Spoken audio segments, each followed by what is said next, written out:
Minhas senhoras e meus senhores, no primeiro painel tivemos a coragem de olhar a realidade de frente. O diagnóstico foi traçado e é claro. A escassez de docentes é uma realidade que atravessa a Europa, Portugal e que nos bate à porta atualmente. Sabemos o que está a acontecer e por que está a acontecer. Mas a Escola Católica não é nem nunca foi um projeto de resignação. Se o painel anterior nos deu o mapa da crise, este segundo painel convoca-nos para o mapa da esperança.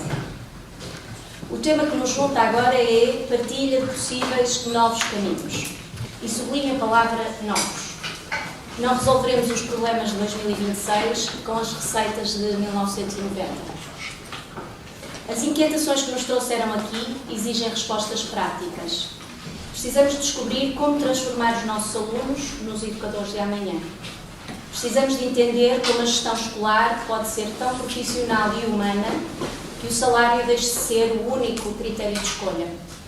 E, acima de tudo, precisamos de saber como formar líderes que garantam que as nossas escolas não percam a alma no meio desta turbulência. Para nos ajudarem a desenhar estes caminhos, temos o privilégio de contar com duas vozes que aliam o pensamento à experiência no terreno. Começo o professor Dr. José Luís Gonçalves. Possui licenciatura em Teologia e Filosofia, mestrado em Filosofia da Educação e está a concluir doutoramento na mesma área na Faculdade de Letras da Universidade do Porto. É desde 2010 diretor da Escola Superior de Educação Paulo Fracinetti das Irmãs Doroteias. Colaborou com a Universidade Católica Portuguesa durante vários anos nos mestrados em Pedagogia Social e em Administração e Organização Escolar. Pertence ao Centro de Investigação dos Institutos de Filosofia da Faculdade de Letras da Universidade do Porto, integrante do Grupo de Investigação, Filosofia e Espaço Público. Vem de uma casa que é referência histórica na formação de educadores. A sua presença aqui é, por isso, vital para respondermos à pergunta como se assenta a vocação docente. Como é que, desde a formação inicial, preparamos professores que não vejam a Escola Católica apenas como um emprego, mas como uma missão? Contamos então consigo, Sr. Professor, para nos ajudar a pensar o berço das novas lideranças e o papel da formação contínua. Muito obrigada, passo-lhe desde já a palavra. Muito obrigado por esta apresentação. As expectativas são altas. Desde já quero baixar as expectativas. Há caminhos possíveis. Não sei se serão necessariamente novos, mas é possível trilhar alguns caminhos. Doutorado em Educação pela Universidade da Extremadura, mestre pela Universidade de Boston e pós-graduado em Gestão Estratégica de Universidades pela Universidade Politécnica da Catalunha. O professor Dr. José Manuel Silva é ainda licenciado em História pela Faculdade de Letras da Universidade de Lisboa. Destacou-se na gestão pública como diretor regional de Educação do Centro. No ensino superior acumula uma vasta experiência de liderança nos setores público e privado. Foi fundador e vice-presidente do Politécnico de Leiria e presidiu a Escola Superior de Educação durante 11 anos. Liderou ainda durante 12 anos a Escola Superior de Saúde de Santa Maria, no Porto, e integrou a direção da Associação Portuguesa do Ensino Superior Privado, presidindo ao seu Colégio Politécnico. Atualmente dirige a Escola Superior de Saúde Ribeiro Sanches, em Lisboa. Com um percurso vasto no ensino superior, na formação de professores e na gestão internacional, traz-nos a visão estratégica. A sua experiência é fundamental para abordarmos a fidelização e a gestão de pessoas, é a visão de quem conhece as alavancas da organização escolar. Primeira palavra de agradecimento por este convite e dizer-vos que me sinto em casa, não só pertenço à Congregação das Irmãs Doroteias, estão aqui em vários colégios, mas porque também já andei no Colégio Dom Diogo de Sousa em Braga, nas Calvinhas, por isso sinto-me em casa, dei aulas na Universidade Católica e também frequentei escolas públicas, por isso não devo nada a ninguém, mas sou devedor de todos e de todos me ajudaram a ser professor. Quero cumprimentar o Sr. Professor José Manuel Silva, que é seu amigo e trabalhámos em conjunto durante alguns anos no Porto. Quero também cumprimentar colegas de colégios que vejo aqui, onde nossa Escola Superior de Educação, Escola Fracinetti, tem estágios. Também podemos ter estas sinergias e estes diálogos entre nós, porque é possível tê-los. Eu não vou deter em algumas, eu vou ler um bocadinho, vou deter-me em algum comentário. e teremos a oportunidade de falar depois sobre aquilo que vos vou apresentar. A primeira ideia que vos quero apresentar, a primeira ideia é sublinhar o que já foi dito da parte da manhã. Na verdade, no sistema existem atualmente 122 mil professores. Até 2035 vamos perder 76 mil docentes. Temos que formar, para manter o ritmo, 38 mil docentes até 2035. Na verdade, a ideia-chave é esta. Aposentam-se em média 4 mil docentes por ano e não formamos sequer 2 mil novos docentes. Há um déficit estrutural. Nos próximos 10 anos há um déficit estrutural se o sistema se mantiver como está. Estamos diante de um tremendo desafio estrutural, não contextual ou conjuntural, nos próximos 10 anos, para substituir os professores que se reformam. E aqui a primeira ideia que vos quero deixar, e não é vender o meu produto, mas é óbvio, os docentes constituem um bem escasso.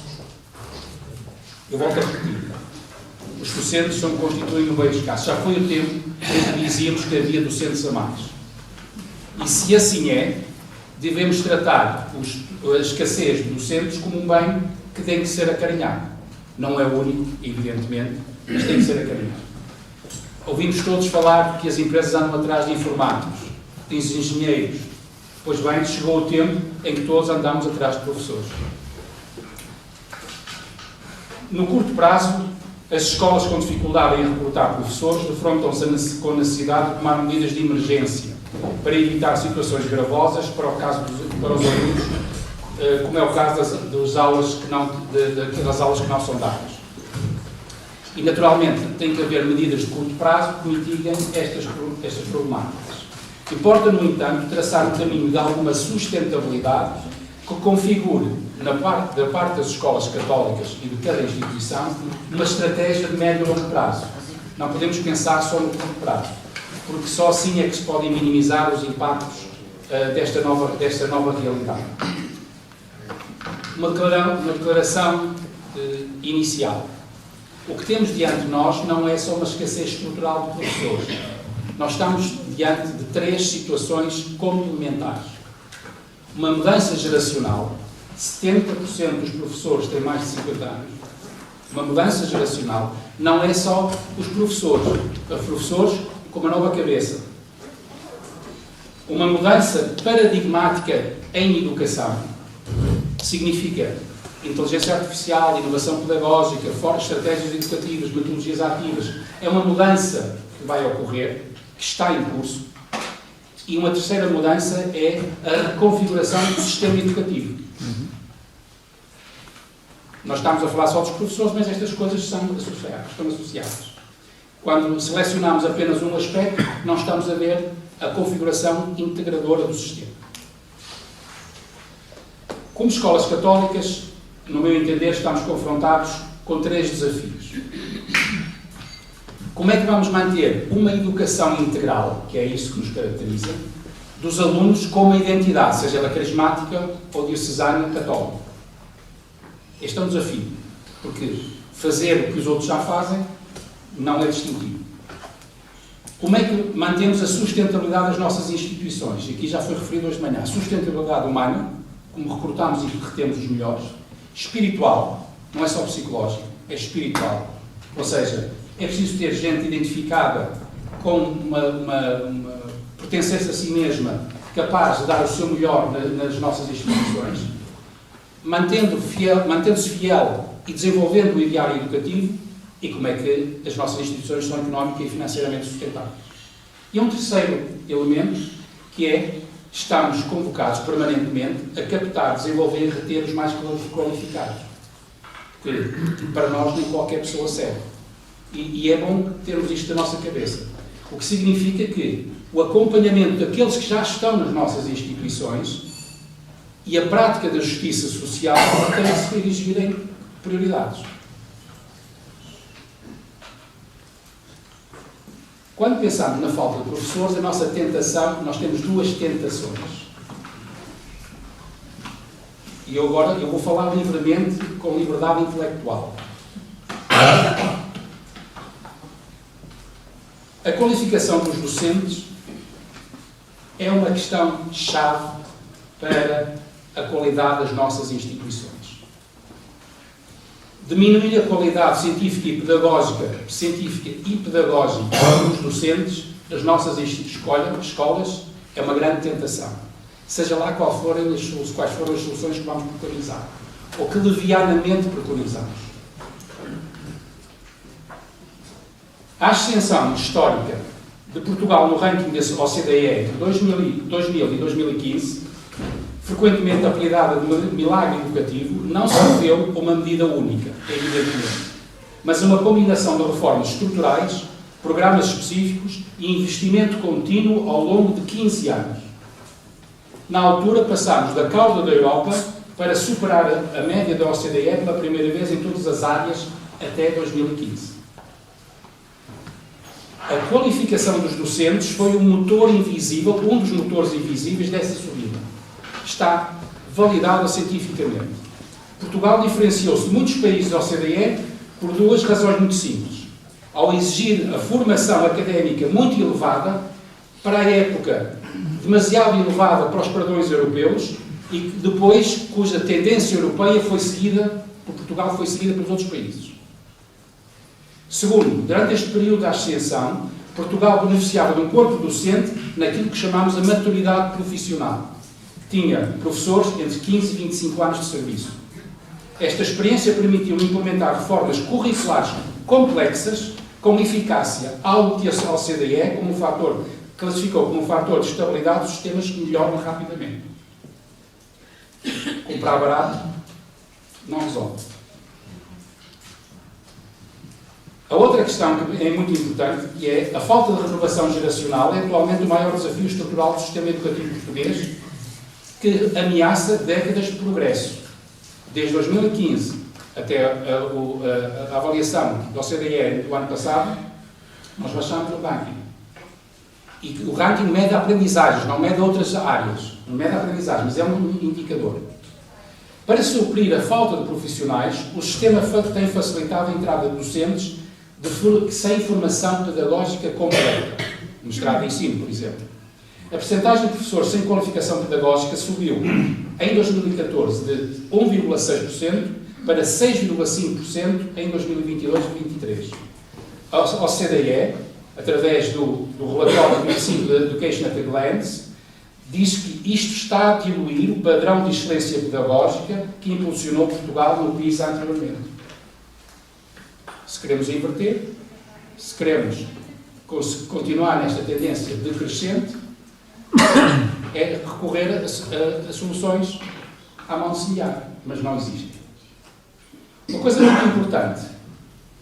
O inquérito lançado aos professores da OCDE em 2024, Teaching Learning International Survey, o TALIS, na sua constatação conceptual, dizia o seguinte: salienta que as nacionalidades daqueles docentes que consideram que a formação universitária que receberam para ensinar as disciplinas que ensinam em todo o mundo, em todo o mundo desenvolvido, aqueles professores que consideram a sua formação científica e pedagógica como menos sólida, corresponde exatamente ao desempenho escolar dos seus países, ficando estes países sempre alguns pontos abaixo da média da OCDE. Imaginem que quem destes países tem uma média 90 boa, Portugal, Coreia do Sul e outros países que eu não vou mencionar por referir suscetibilidades. Estes países que tiveram melhor formação científica, pedagógica, cujos professores tiveram melhor formação científica e pedagógica, são aqueles que apresentam melhores resultados. Pois, se quiserem, podemos aprofundar isto. Significa que é muito importante termos a noção de que baixar a qualidade não é solução. Pode ser, se não nos estivermos interessados na qualidade. Como eu vos disse, pensamento livre, sustentado em evidências. A outra ilusão, a outra tentação, é a ilusão de substituir a mediação pedagógica e relacional dos docentes com os alunos por outros recursos humanos sem preparação pedagógica ou por ferramentas de inteligência artificial. Eu estou a ir ao encontro daquilo que se ouve, não de vocês, mas daquilo que se ouve.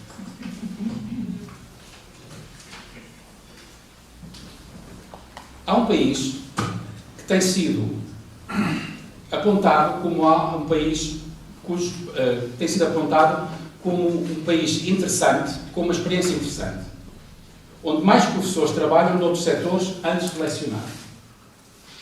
4 em cada 10, segundo o estudo do Talis, nesse país. Conforme destaca o Talis, os especialistas consideram esta diversidade uma mais-valia, já que traz autenticidade, maturidade e competência prática à sala de aula. Mas as investigações dizem que, sem preparação pedagógica, o fator de inteligência artificial. Eu estou a ir ao encontro daquilo que se ouve, não de vocês, mas daquilo que se ouve.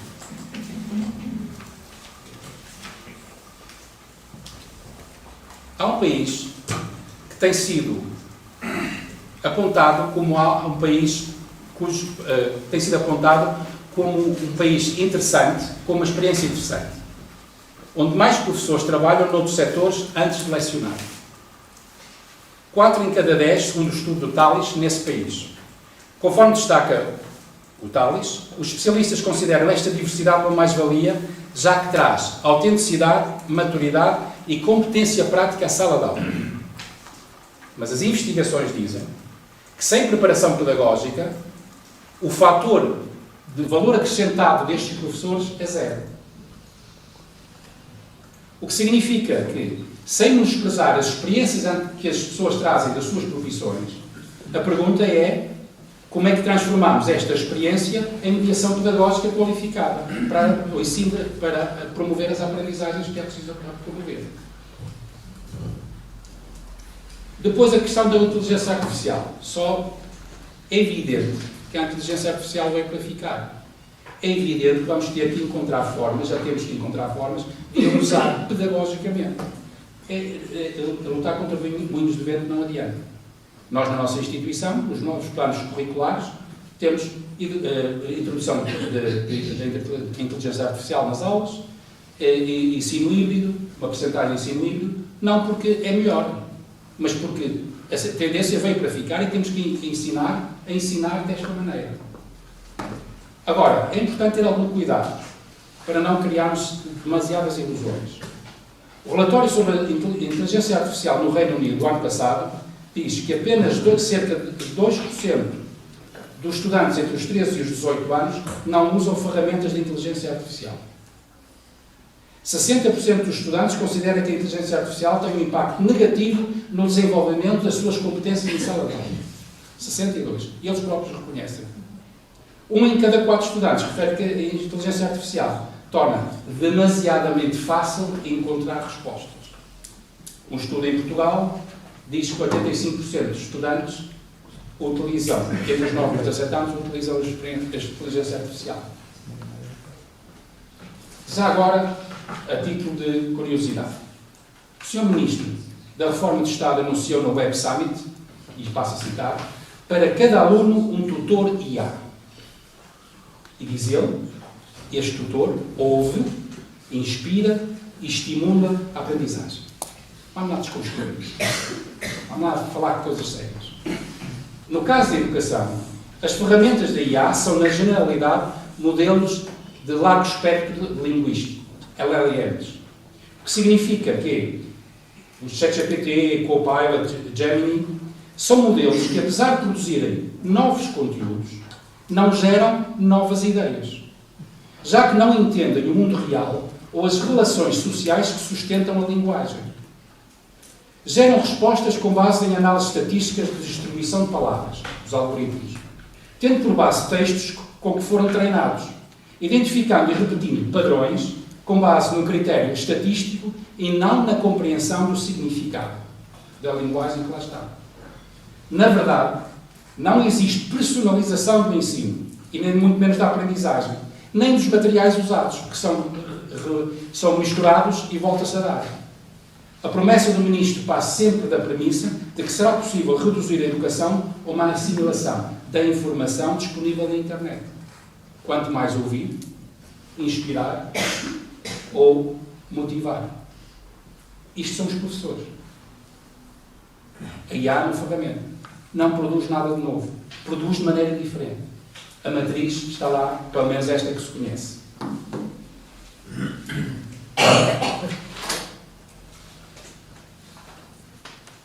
As escolas católicas, o que podem fazer ou podem continuar a fazer? Porque já fazemos. É importante despertar a veia pedagógica dos alunos das nossas escolas católicas. Somos capazes de despertar e alimentar a vocação pedagógica dos alunos e encaminhá-los para a profissão docente. Não vamos cair na tentação, que já me ocorreu a nossa escola, de não sermos convidados para apresentar a profissão do educador e do professor como sendo uma possível saída profissional para os nossos alunos das escolas, porque só vão às escolas privadas e católicas também quem está interessado em ser engenheiro, médico ou outra coisa qualquer. Se for assim, podem esquecer a educação pedagógica das escolas. Se desenvolvermos relações humanas significativas nas nossas instituições que ajudem a encontrar a vocação docente. O número crescente de jovens da chamada geração Z, do sub-30, está a optar por profissões docentes nos Estados Unidos. E sabem porquê? Porque nos últimos anos, uma organização não governamental, a Teach for America, registrou um aumento de 43% das candidaturas. E porquê que eles se candidatam à profissão docente? De acordo com um artigo da Guardian, têm um desejo de impacto social, fazer a diferença, e buscam sentido e propósito para as suas vidas. Se nós ajudarmos os nossos alunos a encontrarem sentido e propósito para as suas vidas no serviço à docência, talvez possamos cultivar dentro de nós a continuidade que tanto desejamos e a identidade que tanto demorou a construir durante anos nas nossas crianças, nos nossos jovens que connosco vivem anos após anos. A outra questão que é importante é cultivar a relação professor-aluno como cerne do ato de aprender. Claro que com ferramentas tecnológicas, claro com todas as mediações possíveis, mas há coisas que não são substituíveis. A Cimeira Mundial da Unesco sobre os professores do ano passado reconheceu o seguinte: a relação professor-aluno como parte do património comum da humanidade e farol do relacionamento, num contexto de crescente transformação digital, que deve estar ao serviço da humanidade sem pôr a causa o papel essencial da socialização e interação humana na educação. Traduzida de uma forma simples. Esta declaração deseja fazer justiça às dimensões intangíveis da relação e da prática pedagógica. Aquilo que não se mede, cujo impacto só se sente e percebe. Nada substitui o conhecimento que nos chega mediado pela memória e pelo conto, pela palavra, pela sensibilidade e pelo afeto e pelo gesto da outra pessoa. Criar vínculo. É importante percebermos o seguinte: um de nós que acaba a universidade, dependendo da área, ao fim de 3 anos, ou máximo 5, está desatualizado quanto aos seus conhecimentos. Os nossos alunos irem. Por isso, o desafio é: se o conhecimento se renova constantemente, o que ficará nos nossos alunos da passagem pelas nossas escolas não é o que levam na cabeça, mas a que conseguem guardar no coração.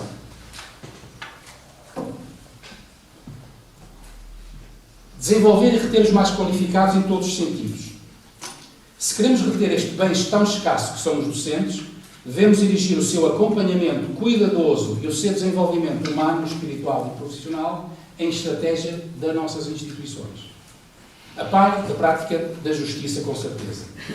Porque sem educadores de qualidade e embebidos do projeto educacional que anima cada escola católica, dificilmente haverá educação de qualidade e de qualidade para todos e cada uma das crianças. Além de todas as outras estratégias que já foram invocadas aqui, e não vou repetir, porque vocês já deram as soluções quase todas, e não sei se têm novos caminhos, mas só para dizer, só para reafirmar: planos de formação adequados e significativos de alto nível, a nossa instituição e muitas instituições de ensino superior podem proporcionar isso. A possibilidade do envolvimento em iniciativas de identidade e de consolidação da marca carismática da escola católica, criação de redes, de partilha de recursos, de formações de alto nível, fidelização a redes nacionais e internacionais, condições excepcionais de frequência de instituições por parte de familiares, condições laborais naturalmente revistas, porque se há escassez de recursos, não vão só pelo dinheiro, mas acreditem, mesmo os mais dedicados às nossas escolas, a dada altura vacila. E é importante não achar que isto não é assim. Agora, seria importante, talvez, se não podemos ir a todos, porque provavelmente financeiramente isso não é possível, era importante identificar um núcleo constitutivo de docentes que não podemos largar, sob pena da continuidade carismática isto ficar comprometida. E com esses, trabalhar no desenvolvimento de lideranças e nas recompensas que muitas vezes não passam por questões financeiras. Porque não instituir 4 dias de aulas e não 5? É possível. Curricularmente é possível. É uma questão de organização. Porque não substituir trabalhos que fazem por técnicos qualificados? Às vezes, 2 técnicos qualificados substituem um trabalho de 30 professores na área burocrática, ferramentas IA, etc, etc, etc.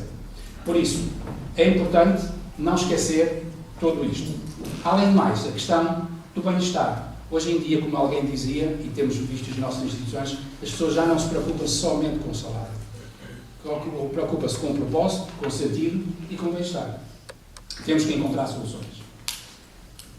Novos caminhos, não sei, mas para momentos de urgência, 3 situações que são possíveis fazer-se. Captar diplomados no estrangeiro.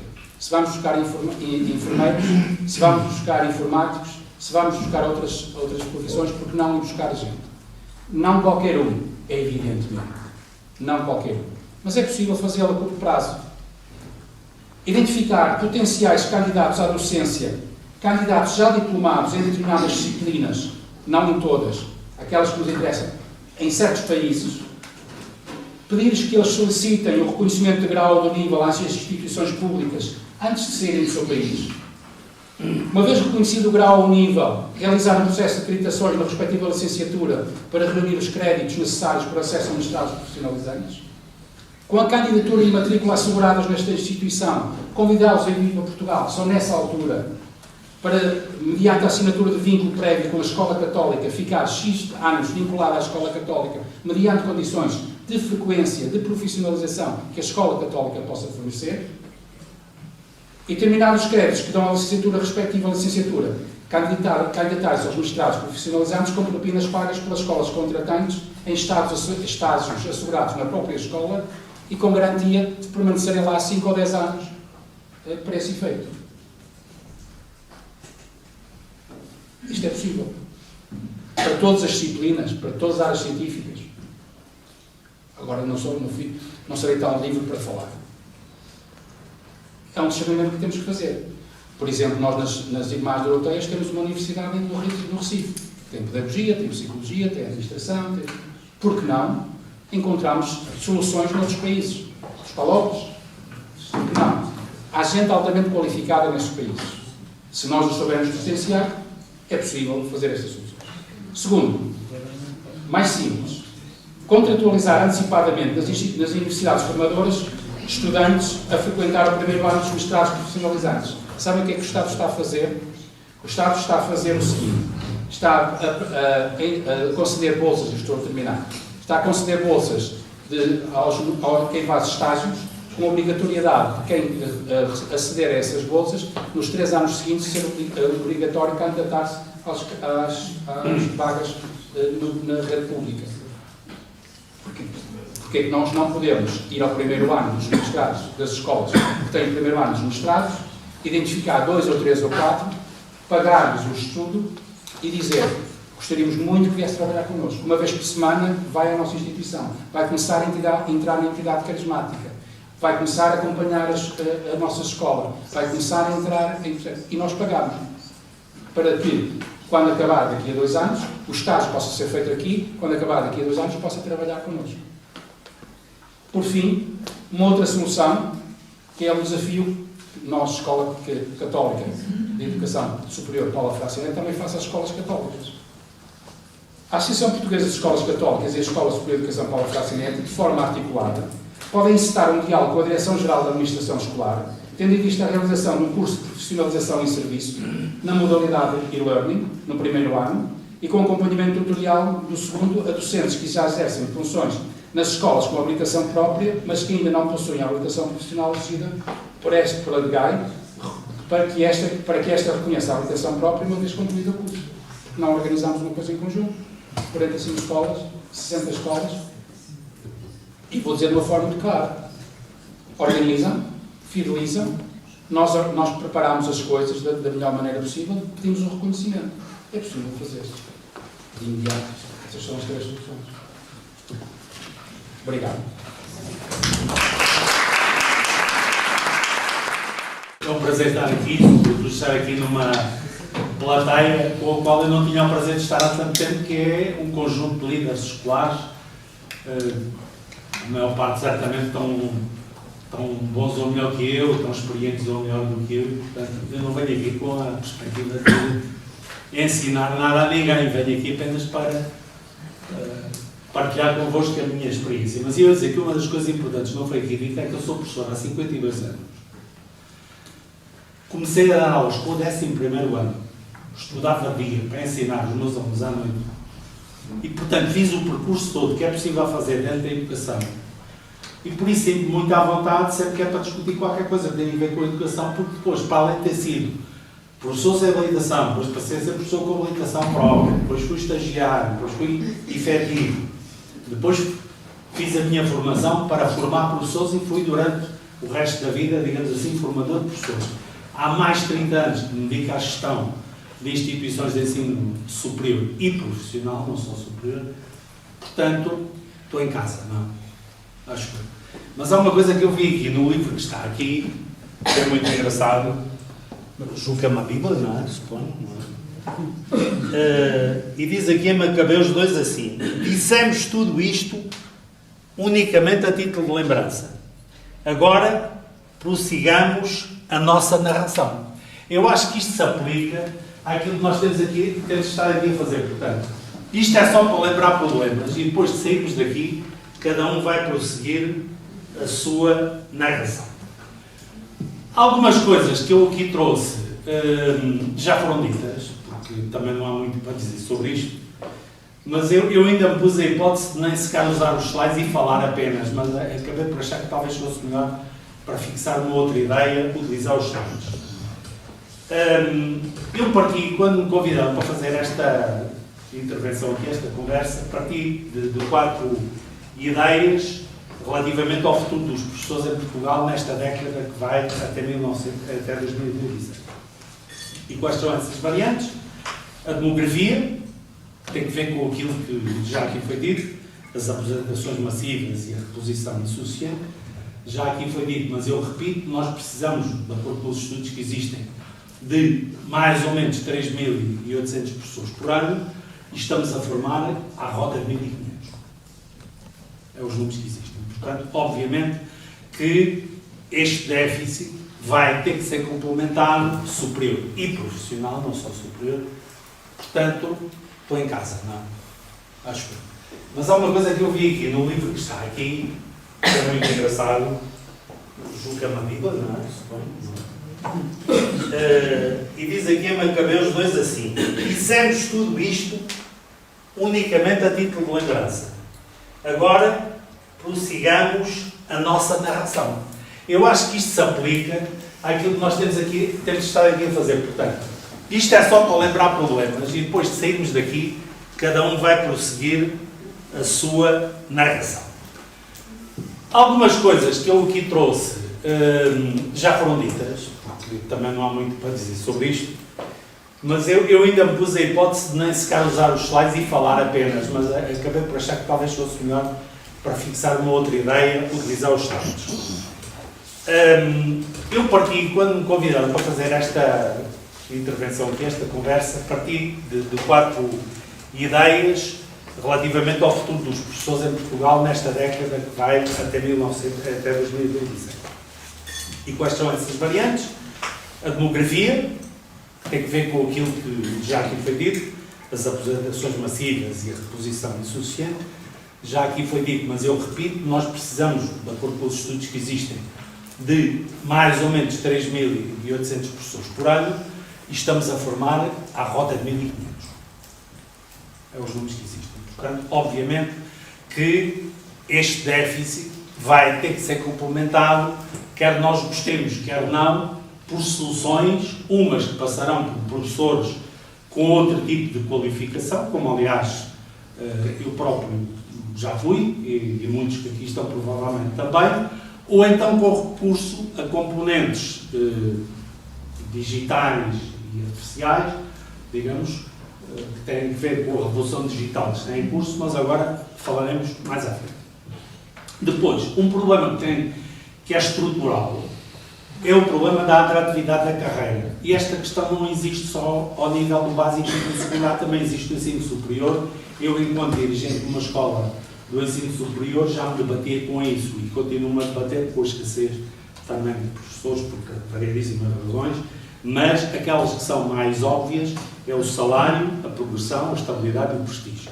Quando eu comecei a ser professor era uma profissão altamente prestigiada, e hoje em dia, em alguns setores, ser professor é igual a outro tipo de atividades que habitualmente eram consideradas, enfim, com algum grau de respeito e agora são completamente desrespeitadas. Mas isto tem que ver também com a nossa sociedade, com tudo aquilo que tem evoluído na nossa sociedade, em que parece que grande parte dos valores em que nós aceitávamos têm vindo a cair para nós.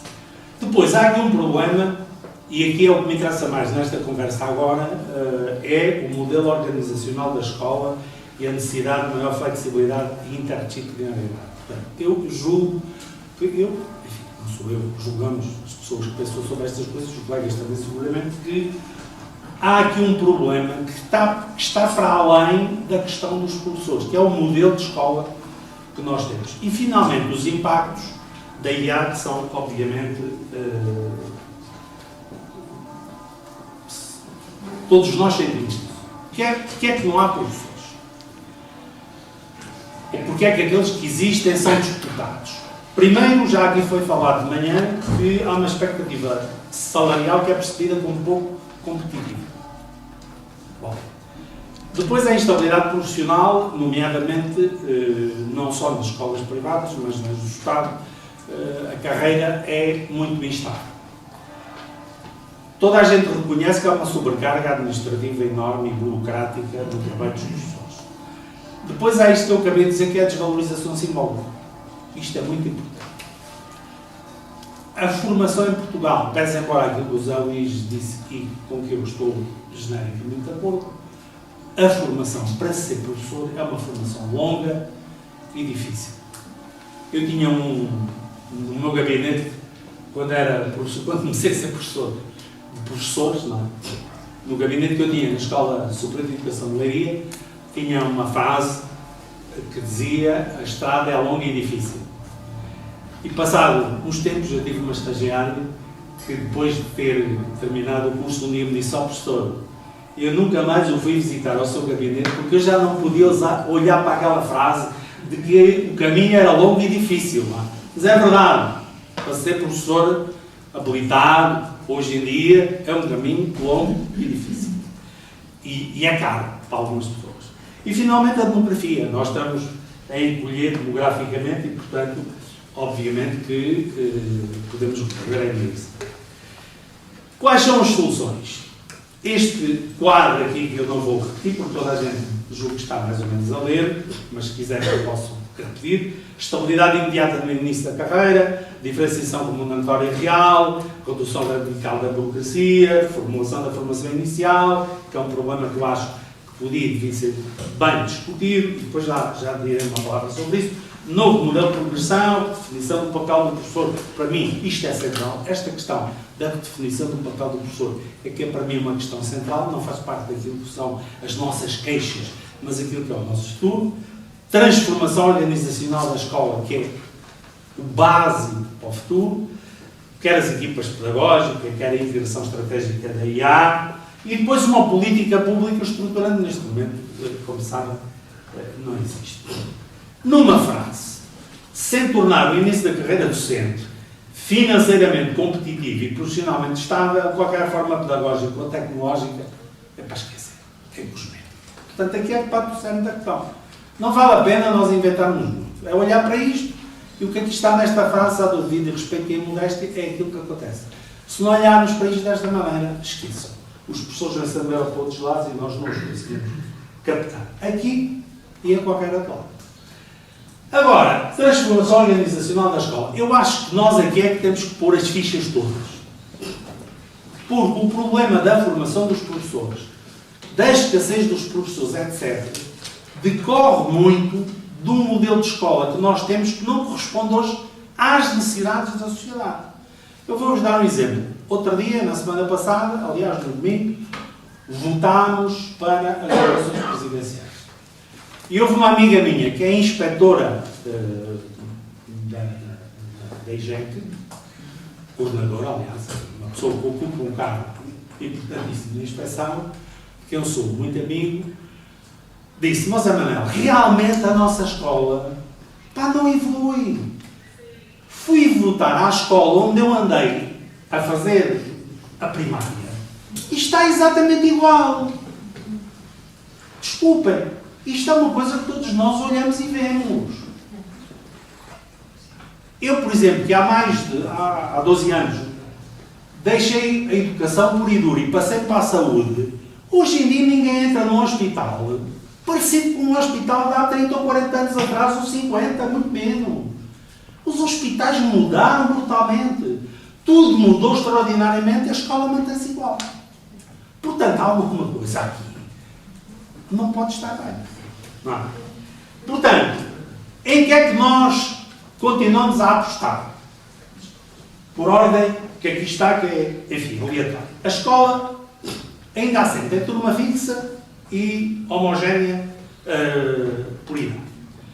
Horário rígido, fragmentação disciplinar, professor isolado em sala, avaliação predominantemente sumativa e gestão centrada em cumprimento normativo. Foi ainda há 2 dias, já em horas mortas, tratei de trocar emoções com uma professora da minha escola, que me mandou tivemos lá um problema com uma aluna e ela mandou-me um e-mail que a aluna tinha mandado a dizer: senhora professora, porque ela mandou um e-mail à aluna dizendo que ela tinha tido 8 no exame. Estamos a falar de um curso de enfermagem. E a professora disse-lhe quanto é que ela tinha tido e ela respondeu para a professora dizer: professora, eu já tenho uma certa idade, já tenho 40 e tal anos, não será possível reformular o exame e eu pagar, quer dizer, portanto, ficou-se na dúvida se ela queria pagar para ter a nota, se era para fazer o curso. E a professora mandou-me aquilo e disse: está a ver, professor, como é que é, os alunos querem, não sei o quê. Desculpem, hoje em dia nós não podemos lidar com os alunos assim. Os alunos são nossos clientes, nomeadamente no privado. E quando eu tenho uma senhora que tem 40 e tal anos, que anda a pagar propinas elevadas, e a professora me diz: não pode passar porque teve um 8, isto não chega, desculpem. Nós não podemos tratar os alunos como se os alunos fossem mercadoria e fazer um número que está ali. Eu não posso dizer a um: tiveste 8, não passas. Eu não me posso desresponsabilizar dos percursos de vida dos meus estudantes. É uma coisa que para mim é sagrada. Eu, nas escolas que eu dirijo, eu quero saber ao pormenor tudo o que se passa com cada estudante que tem dificuldades.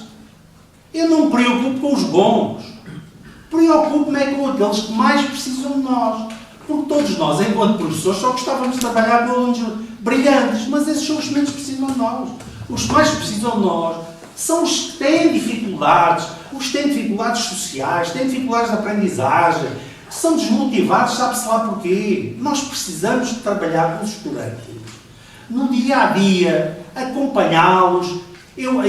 Para mim, o exemplo melhor é a mão dada.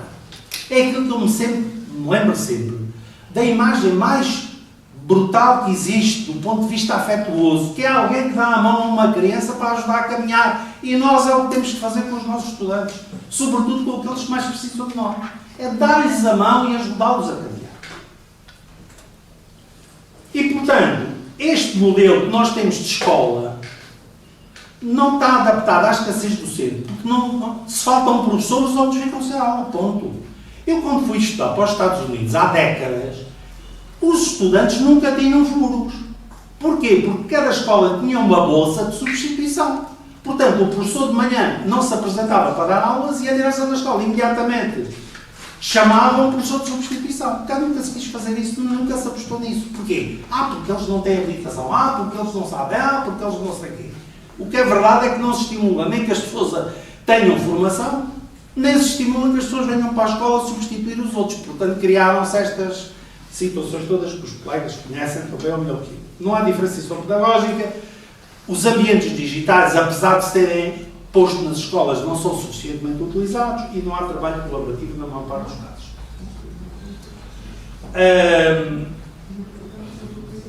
O que é que se passa aqui? Quais são os limites estruturais deste modelo? Eu acho que há uma enorme deficiência na forma como se alocam os professores. Eu, quando fui diretor regional de educação, cheguei-me a confrontar com situações deste género.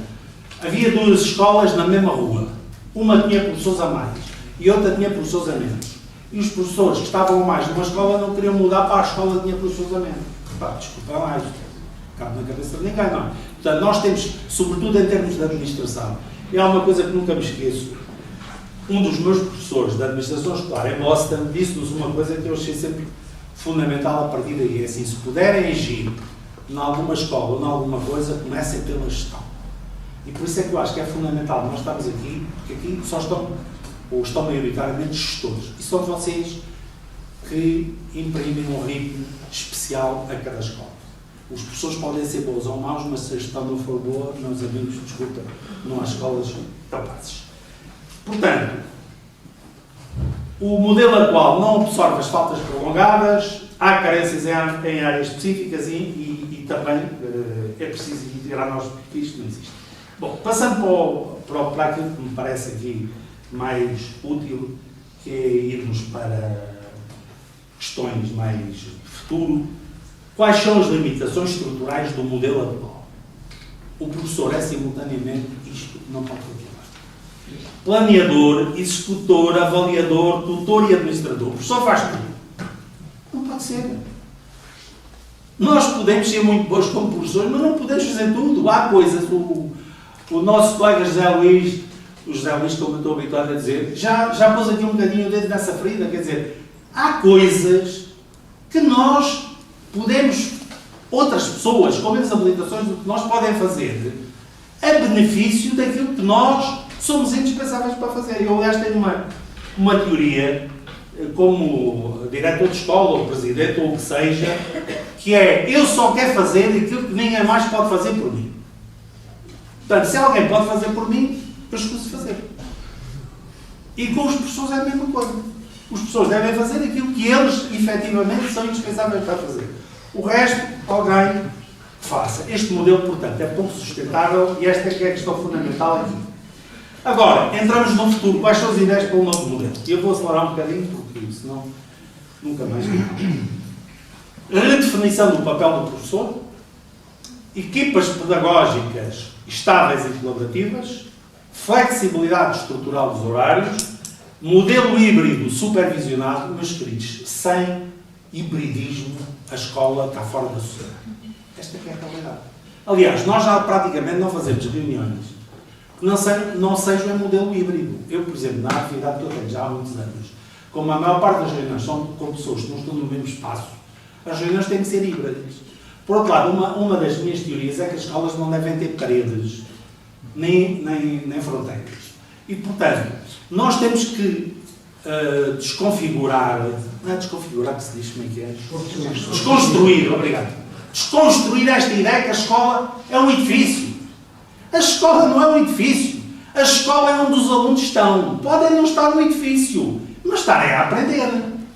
Aliás, eu sou daqueles que não concorda rigorosamente nada com esta política dos telemóveis, porque o meu telemóvel é o meu maior amigo. Antigamente era o cão, agora é o telemóvel.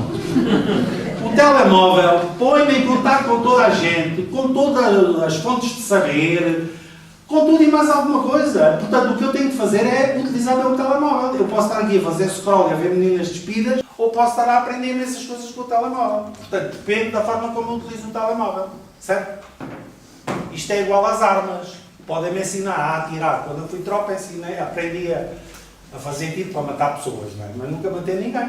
Mas aprendi. Agora depende de mim utilizar a arma de uma forma ou de outra. Portanto, o que é que o professor pode fazer Ouçam, isto é uma conversa que vem dos anos 60. Não é nada que a gente tivesse descoberto agora. Isto já vem dos anos 60 do século passado. O professor como mediador. Não é um transmissor de conhecimento. É alguém que medeia do ponto de vista cognitivo. E eu vou passar isto mais rápido porque depois eu dou o PowerPoint. E depois se bem para toda a gente e quem quiser, depois dizia, pá, aquele gajo disse para lá umas coisas e ligar a ver o que é que o homem teve para lá. É também um mediador social. E reparem o que é que eu disse há bocado. Nós não nos podemos desligar da vida dos nossos estudantes, porque eles aprendem ou não aprendem muitas vezes em função também das condições que têm. Nós temos que ter isso em atenção. Eu acho piada aqueles professores dizem assim, eu trato os meus alunos todos por igual. Meus queridos, tratar os alunos todos por igual é tratá-los a todos de formas diferentes, porque cada um deles precisa que a gente os trate de uma forma própria. Não é a todos por igual. Essa é uma das coisas que às vezes... eu trato-os a todos por... Sou muito justo, trato-os a todos por igual. Não pode ser, é o contrário. Depois, agora chegamos à IA. Bem, não vou fazer aquele exercício agora de dizer quem é que não usa a IA? Porque agora toda a gente usa a IA. Toda a gente usa o frigorífico. Não é? Toda a gente usa o telemóvel para fazer chamadas. A IA é o meu assistente preferido. Às vezes ele abusa, não é? Por exemplo, ainda ontem preparei um texto e esqueci-me de tirar lá que ele ainda me estava a sugerir. Não queres que eu te faça mais não sei o quê? Eu trabalho com a máquina como se fosse uma pessoa dos meus conhecimentos, não é? Me está a ajudar a fazer o que eu quero. Porque, repare, eu quero fazer uma coisa sobre qualquer coisa. Embora o Zé Luís diga que a IA não pensa, pensa, desculpa lá o Zé Luís, a IA pensa. É preciso é que nós pensemos com ela. O problema está aqui. É que a IA é como o carro. Eu não posso meter no meu carro e deixar que o carro me conduza para onde ele quer. Eu tenho que manter as mãos no volante. E a IA é a mesma coisa. Portanto, depende de quem está a usar a IA, conduzi-la no sentido de nos dar as respostas ou os elementos de informação que nós pretendemos. Agora, é evidente que a IA vem para ficar. E a escola tem que usá-la como tal. Agora, há aqui uma questão que me parece que é completamente diferente, nomeadamente naquilo que é a forma como nós olhamos para o professor. Que é, um professor é um designer da aprendizagem. É um profissional que planeia, estrutura, regula experiências de aprendizagem, de forma intencional, em vez de transmitir apenas conteúdos. Dito de outro modo, é o arquiteto do processo de aprendizagem. Repare, quando nós dizemos que o professor é o arquiteto do processo de aprendizagem, estamos a deslocar o cerne do processo do ensino para a aprendizagem, que eu acho que essa é a grande revolução que nós temos que fazer. É deslocar a nossa preocupação daquilo que nós ensinamos para aquilo que os alunos aprendem. Porque aquilo que eu ensino só é aprendido pelos meus estudantes se eu trabalhar com eles de uma determinada forma que os leva a aprender. Caso contrário, eles não aprendem. Porque só aprende quem quer, quem está disponível para aprender. Eu posso me esforçar imenso, mas eles não aprenderem rigorosamente nada. Eu dou-vos um exemplo. Há uns anos atrás convidaram para ir fazer uma preleção aos presos de uma cadeira. Eu, na altura, dava uma cadeira que era cultura contemporânea e tinha a ver com os valores. E achei, na minha inocência, que seria muito adequado falar aos presos de valores. Não é? E então preparei uma intervenção sobre valores. E então cheguei lá, era assim uma plateia como aqui, mais ou menos, um enorme número de presos, de uma cadeia, tudo fechado lá dentro. E eu comecei a falar de valores. E de repente, apercebi-me que aquilo era como se eu estivesse a falar chinês, para quem não sabia puto chinês. E pensei, Zé Manel, como é que tu te vais sair desta? Então o que é que eu fiz? Dei a volta àquilo, esqueci-me tudo o que eu ia para lá dizer e pedi-lhes para eles falarem de valores. Foi uma experiência fantástica. Aprendi imenso naquele dia, sobretudo a perceber que somos todos iguais, somos todos cidadãos, todos irmãos, mas há uns diferentes dos outros.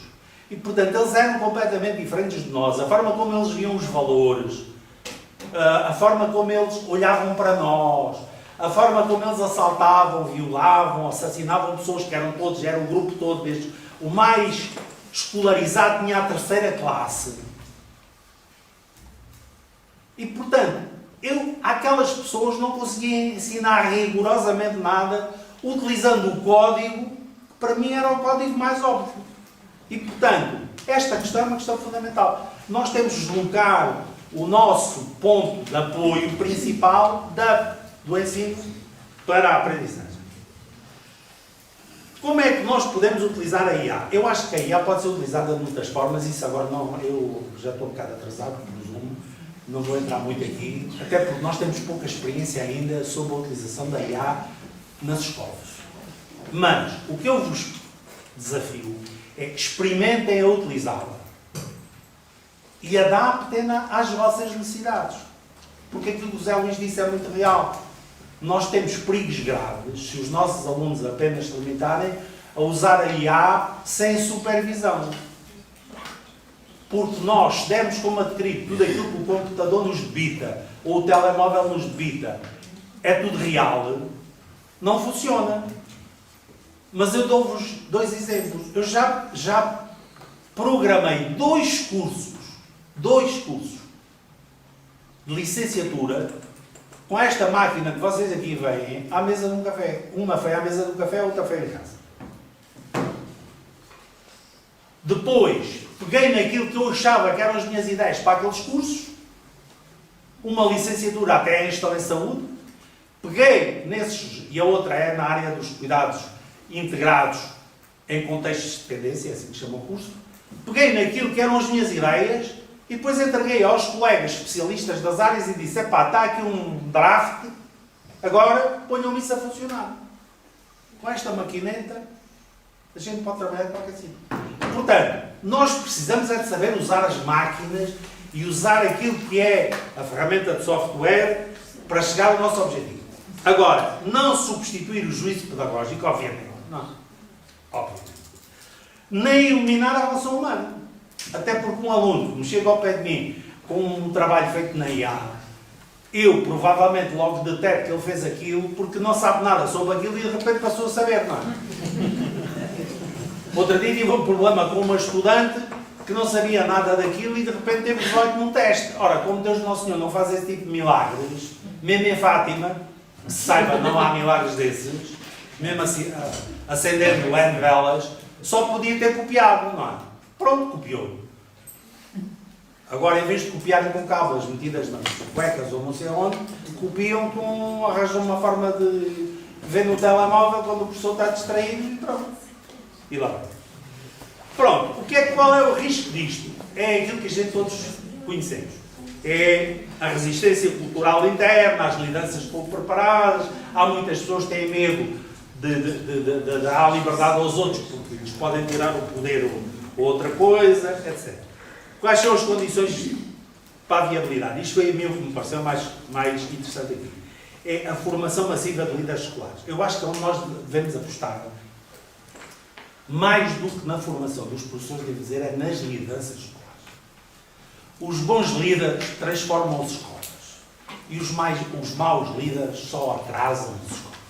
Portanto, se nós apostarmos muito, eu não digo que não se aposta na formação dos professores, atenção, estou a dizer que é fundamental apostar nas lideranças escolares, na substituição daquilo que são perspectivas apenas normativas por perspectivas mais pedagógicas, formativas e menos burocratizadas. E depois deixava-vos aqui esta imagem gerada em IA. Portanto, eu só me limitei a dizer à máquina, faz-me isto assim, assim, com esta frase. E ela deu-me esta, bem, não é muita gira, mas pronto, é o que está no jogo. Portanto, o futuro desafia-nos a todos, depende de cada um aceitar ou ficar para trás. Agora é o desafio que vos deixo. Os colegas que querem aceitar o futuro ou ficam para trás. A escolha é essa. Muito obrigado.